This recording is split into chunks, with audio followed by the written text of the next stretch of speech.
This is the Simply Home podcast, Ladies Who Build, a podcast for women by women. This is Ashley Wainscott and Michelle Mullins. After spending the last 10 years revolutionizing the construction industry and raising the bar of the contracting world, we are inviting you on our journey as we continuously learn how to be extraordinary and thrive in this industry. Now come hang with us.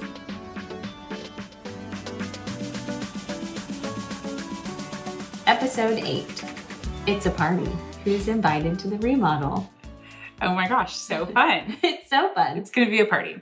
And it's actually very similar to a party in that you need all the parties to be involved in order to have a good party. Yeah. That's a lot. And what are they bringing to the party? Yeah, what are they bringing? Yeah. Are they bringing food? Are they bringing drinks? Are they bringing decorations? Are they bringing a caricature artist? Right. You have one of those for every party, huh? Oh, I know. I was thinking we should have those for every party. Yeah, they all bring something so different. But for us to get a little bit more specific of what we're talking about, that there are quite a few different people that are involved when you're wanting, like if you're thinking about a remodel or you're thinking about an addition. There's the engineer. Yeah. The engineer is one. The designer. The architect. And sometimes they're all involved on a project. Yeah. And then the GC. Yeah. Yeah. And then we wrap it all up. But then you have other little parties that are like the city and then the tree surveyors. Yeah, but nobody wants the city at the party.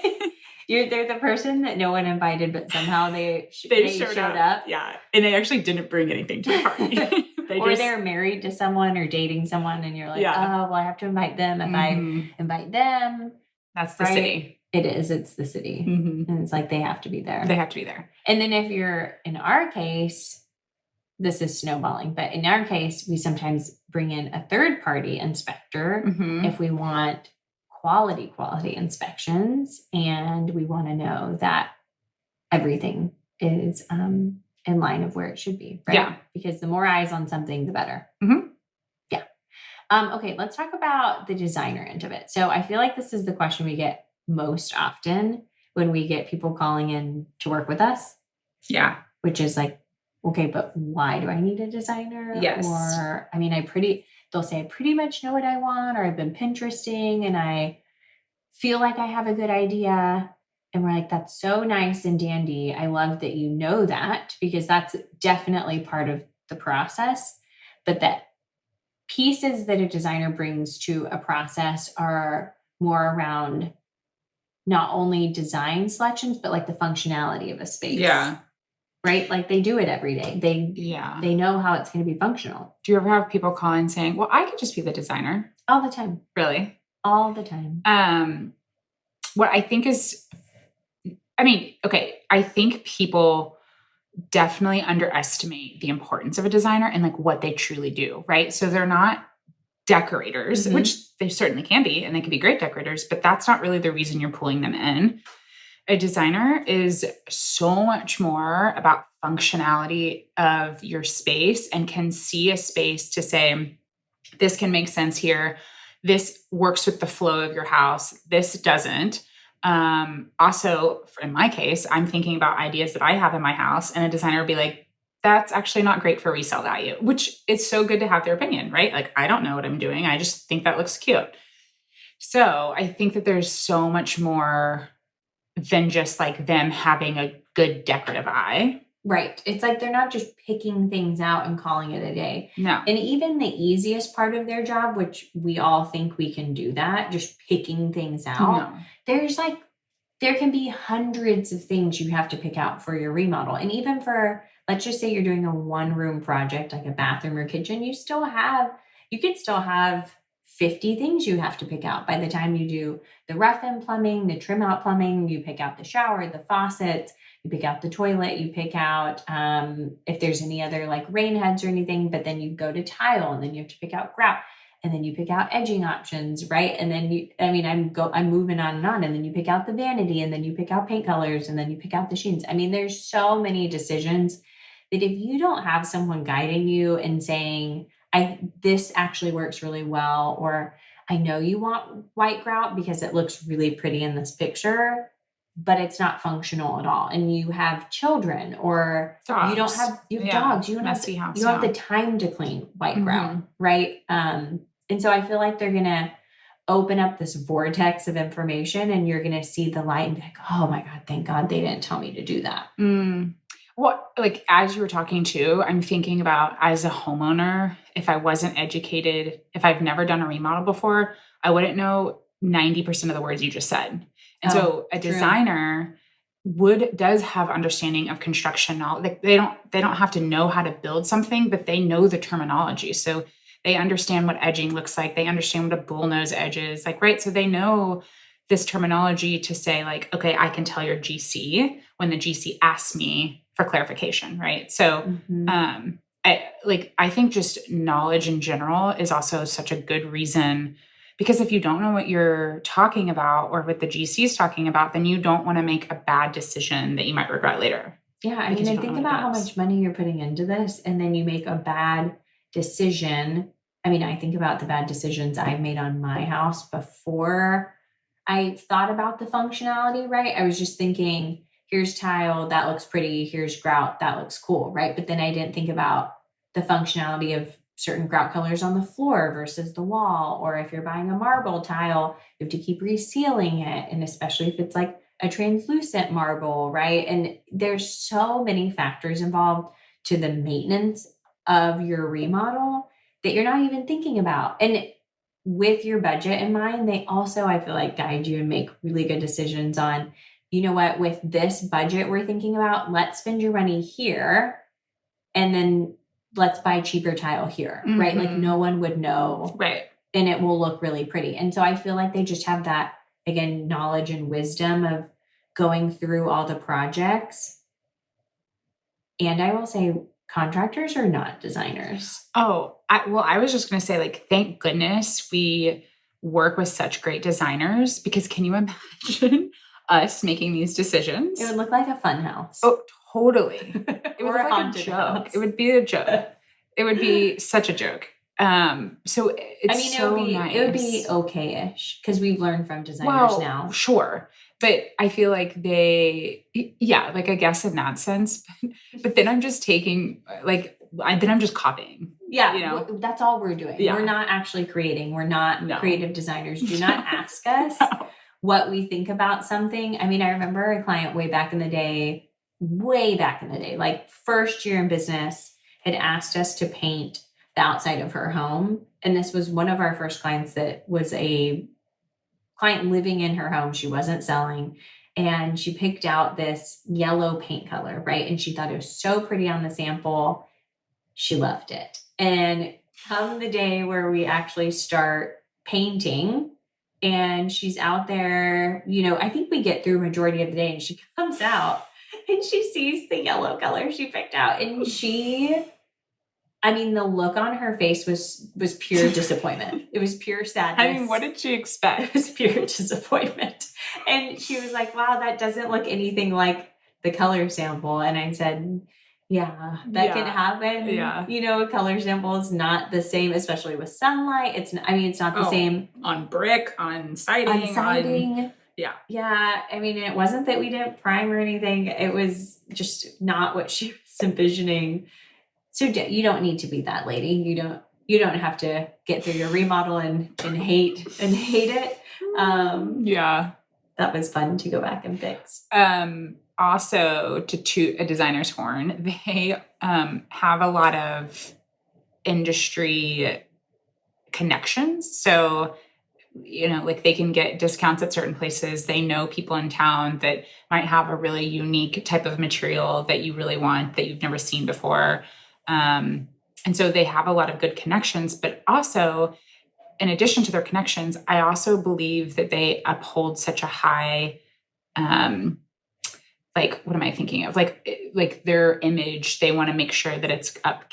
Their reputation. Their reputation. Yeah. So of course, if you're working with a certain designer, they want to make sure that they're referring you to the best of the best, right? So they might, if you don't have a GC or know a GC, they can refer you to one, and that they're going to do a good job, because obviously design has to look insane once it's done. It's going to look beautiful. And so the GC has to produce that. So I also think like referrals from designers are usually top-notch people. It's so true. If you have a top-notch GC like us, and vice versa, if you have a top-notch designer like many people that we work with, if you get referrals to a GC or a designer from either of them, you know it's good. You know it's good because the designer wants a GC that's going to execute their vision and plans how they designed it. Right. And they want it done well. Whereas a contractor wants to work with a good designer because they've designed really well and they've thought through all the details and they've made the selections methodically and their plans have the correct measurements and they are done well. Yeah. Right. So that means a lot to us. It goes both ways to have parties that know what they're doing. Yeah. Because I mean, I can't tell you guys how many times we talk to designers. We were just talking to one the other day that was saying she got brought in on a project, either from the client. Yeah, it was from the client. She got brought in on the project. She didn't know who the contractor was. And so she doesn't know how it's going to play out, right? Because she doesn't have a working relationship with the contractor. So she doesn't know if they do quality work, if they deliver on time, if there's going to be hiccups. And that makes designers nervous, yeah, right? I'd be nervous. They don't know. Mm-hmm. And she told us another story about how the client ended up firing the contractor and it just, it leaves everyone in a tizzy and she doesn't have a relationship, so she can't help with the contractor. So yeah, it's sticky. It makes the process so smooth if you're working with people who want to work with each other and who can trust each other. I'm not saying that designers and contractors can't build new relationships. I think that's always a great thing, but it's a good working system when they all can work together. So basically what we're trying to convey is do not do a project without a designer. I mean, to an extent, like if it's honestly, I wouldn't even do a bathroom remodel without a designer, but that's just me. And even if you just need a designer to like, yes, this looks great. Yes, your decision is, would work in this space. Like I just know how good they are at what they do. And I would never want to like take ownership of that. So in my opinion, I think for any project you would hire a designer. But most definitely if you're doing like large rooms, multiple rooms and additions, without a doubt, you can't do it without one. I second that. Yeah. And the designer, that kind of snowballs into the difference between the designer and the architect. I always think of the architect getting involved with a full home renovation, if you're really changing the layout of a home, if you're doing an addition, if you're doing an attic build out. I mean, anything where you're building a new space, you for sure have to have an architect. Or like totally restructuring your existing home. Yeah. Yes. Yeah. The architects, you have to have, it's not an option. And usually when you go in from that end, the architect will hire the engineer, right? And they'll manage the engineer, they'll manage the permits, and the contractor comes in early to midway through because, again, whether it's a designer or an architect, depending on the size of your project, you don't want to continue and go through the whole project and spend money with a designer or an architect building something that you don't have the money to build. Right? Yeah. So the contractor should always be involved early in the process, giving you updated estimates as you're changing the design so that you can know, okay, is this still feasible, right? If I add wallpaper in all the rooms, is this still in my budget? Or if I change to custom cabinetry, is this still in my budget, right? There's all these decisions you can make with a designer and architect that impact your pricing with us or with a contractor, and that's why it's vital. I always love when we get to work with an architect because they are also so knowledgeable about city codes and what's compliant and what's possible. And they've already looked at like your tree sizes. They've already considered, is there enough space for this addition? Like all of those things they've already considered and drawn out and made possible. So it doesn't have to be discovered while you're doing construction of like, oh, this massive tree's in the way. Back up. Like it's not that would happen, but you know what I mean? Like it's not something we all have to like think about on top of building. It's really nice that they've already thought about that and they tell us exactly where to lay things. Mm-hmm. Architects are great at that. And architects in general, I think things through from a different perspective. It's like all of these people involved think things through from a different perspective of what they know and what they specialize in. And they're all different jobs. So like, you're not going to hire a designer to be a contractor. You're not going to hire an engineer to be a contractor. You're not going to hire us to be an engineer, right? I mean, that you have to go to school for and have a license and things. The same thing with architects. And actually, most designers who call themselves interior designers actually go and to school, or certifications, Yeah. It's just contractors that don't technically have to have a license. But we talk through it on other episodes of how to ensure your contractor knows what they're doing. So we won't get into that. Yeah. I mean, and I think, so that's architects are huge, obviously. And really though, if you're doing a large scale project or an addition, you have to have an architect and an engineer when you submit plans to the city, because the city obviously needs to make sure that everything's done up to code and done structurally well. So your engineer will come along, your architect. Of course, you can always ask for referrals from all of those types of people, designers, GCs, architects. But the engineer obviously is like pretty self-explanatory. It's like, well, you don't want your house to fall down 10 years down the road. It's the most basic need that they've... Yeah. It's the most basic need of something you need for your remodel. Yeah. And the city used to just do structural walls. They required this engineer to examine structural walls, but it's every wall you take down. It's every single wall, structural or non-structural. You have to have an engineer look at it and they have to sign off, which in my eyes just means it's a CYA for the city. Oh, for sure. Right? They want the engineer to say, yep, that one is non-structural or that one is structural and here's our plan. Like the engineer is kind of the person, I mean, because they also have to tell the architect what's possible too. So they're kind of like the person. They are. Like they're the one. They're the ringleader. They are. That you want them at your party. And they probably brought a nice bottle of wine. And it's either going to go well with them or it's not going to go well. Well, you get on their good side. But that's what you need.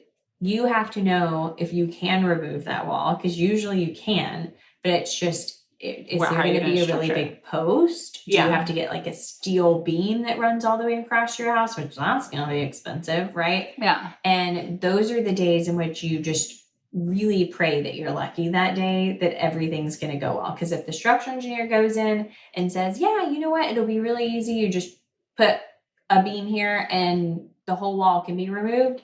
That is a day that like we are all frolicking and singing and cheering, right? But when the structural engineer comes in and he says, or she says, post can't go here, you need 3 posts, it's going to block your whole view, or you need a steel beam, it's going to cost you $10,000 on the beam alone, right? All that's when they are the determining factor of what's possible, and then how the rest of your vision is going to get laid out. Yeah. Mm-hmm. Yeah.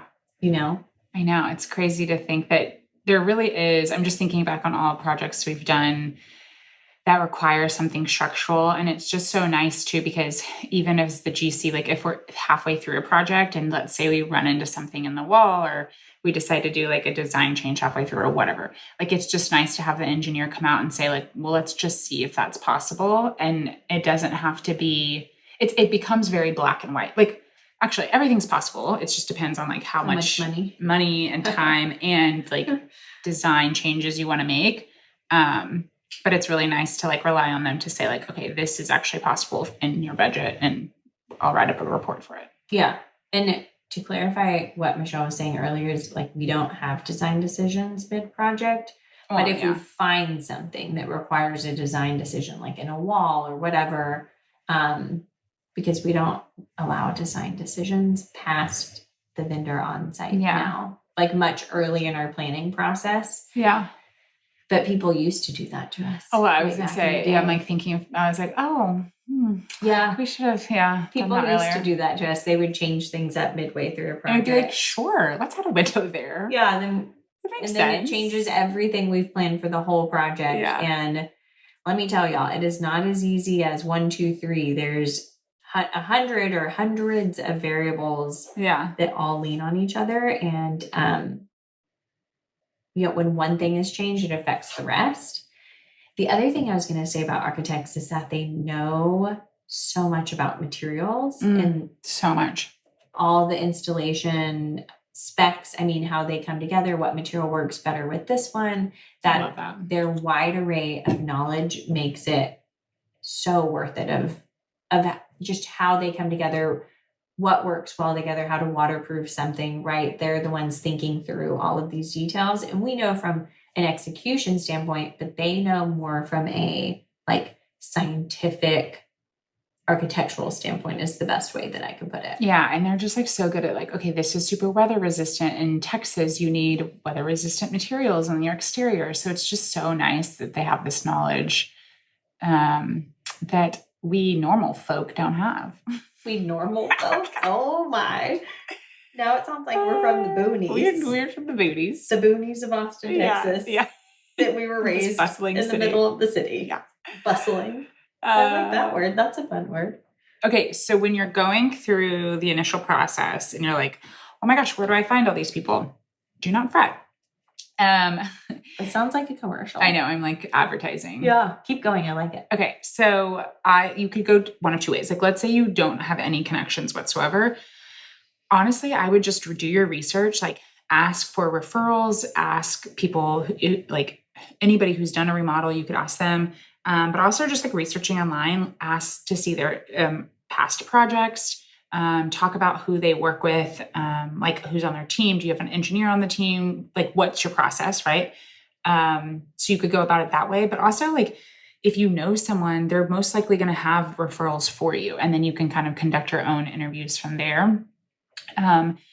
And like worst case scenario, we have a lot of clients too that come to us and they're like, I don't have a designer or an architect or an engineer. I just know I have this vision. And we're like, great. Okay. Well, we can refer you out to those people. So, you can always find them quickly once you start looking. Yes. And the thing I'll say is nowadays, designers and architects, we have a plethora of them, so we can refer you out. And engineers either are rolled into the architect's cost or it's rolled into a remodeling firm's cost. Like us, if you're working with more of a solo single GC, then it's probably not rolled in with their cost. But most firms have it rolled in. So that's one party you don't have to worry about. If that makes you feel any better.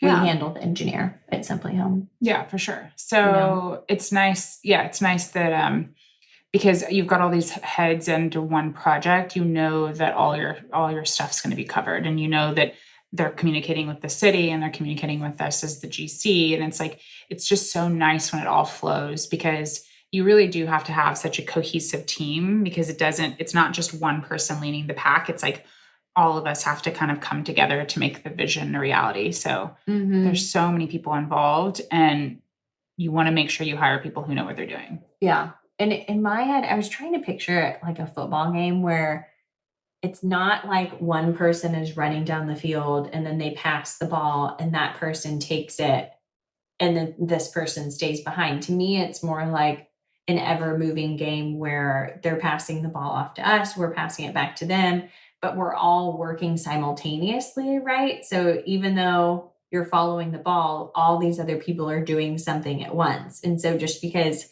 you as the client, you're looking here, here, and here, that doesn't mean all parties aren't working simultaneously on something together, right? There's a lot of like background things happening, whether it's we're getting finalized estimate together, we're finalizing linear or square footage for our clients, or we are working with the designer to flesh out like how this ties in, how this tile ties in here, and if they want the raw edging or if they want Schluter or whatever their design choices. We're always working through something, even though you as the client are focused on these things. So it really is vital. I think, I mean, we're obviously biased here because we have strong opinions, but it's because we do it every day and we see how smoothly a project can go when you have a designer on the project or when you have an architect on the project. I mean, it's not really up for negotiation, in my opinion. No. We always recommend that people hire designers and architects, and that's just that. And that's that. Okay. Anything else that's like super important? I mean, I feel like we definitely hit the high notes of like the importance of each of those traits. Mm-hmm. And I feel like they're all vital in what we were talking about. And if you guys have any questions, you can always reach out to us and we'll help clarify, you know, what you need to do for your specific project. Because again, if you don't do this every day like us, it might not make a ton of sense of why. But I hope listening to this episode provided some clarity. Yeah. So high notes, you need a designer. Just do it. They're worth the investment. Totally worth the investment. Make sure to budget for it. Also, don't spend too much on the design and then get to the construction and not have money for that. We've seen that that's happen. Probably a good point too, is like understanding your material budget and then your labor budget. Oh yeah. You know what I mean? That is something, I mean, if the designer is doing their job, they're adequately budgeting with you your material budget, your design budget, and your construction budget, because they're all different budgets. And whether or not you hire a design build firm or you work with all three parties, we're all going to be talking together about these budgets, right? And it's all something you're going to have to look at and decide, what is my total budget that I want to spend? So circling back, high notes are designer. Go back to those high notes. You got to have that designer. Architect, now you know when, where, who, what, why, how. You need an architect. And then engineer and how they get involved and what's necessary with them. And now you know. Congratulations. And the party's over. You graduated the course and that's all we have. Now you're ready to remodel. Yeah. Okay, good luck. Bye. Thanks for listening. Subscribe and follow us so we can share our journey with other like-minded women. You can visit our show notes for affiliate links, transcript, and other resources on our podcast page. And if you want to see our stunning remodels, give us a follow on Instagram at Simply Home Austin. See you next time. Bye, y'all.